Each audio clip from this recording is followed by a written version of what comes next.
So kind of my next question is at its core, what is music truly to y'all? And because music is a hard path to follow, what is your inspiration to still keep you going when it gets hard to still follow that path? That's a good question. You want to start that one?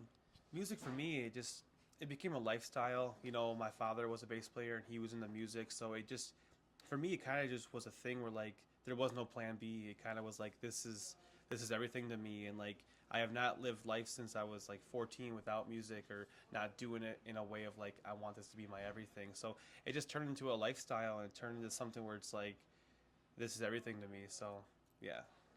That's beautiful.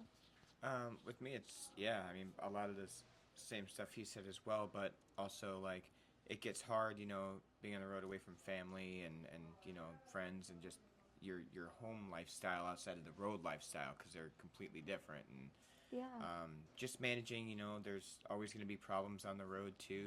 Bus breaks down here and there, or you know, we run out of gas or something. I don't know. I mean, there's so many things that can happen being on the road, and we're just grateful. Like a lot of friends and family and fans along the way help us out a lot, which is really nice. And that kind of keeps the drive going too. Is people's response and how they treat us and how they feel about us and how they respond to our music as well. So that's kind of a big thing for me. Is a lot of the fans and family help out a lot with being on the road.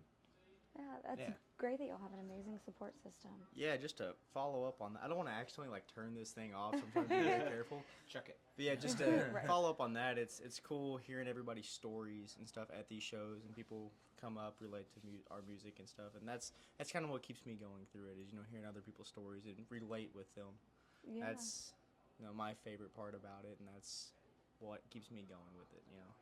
No, I love that, and that's beautiful. My daughter is actually the one that really drove it home for me for music as therapy. So I grew up in and out of foster care, so my emotional expression was shit. And then I had her I had my son when I was 14 and her when I was 17, right? And so she learned emotions kind of, meh, right? But what she would do is she'd come to me and she'd say, "Hey, mom, this song right here, listen to it. I don't have the words, but the song does."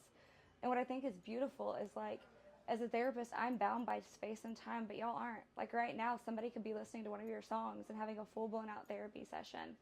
Yeah.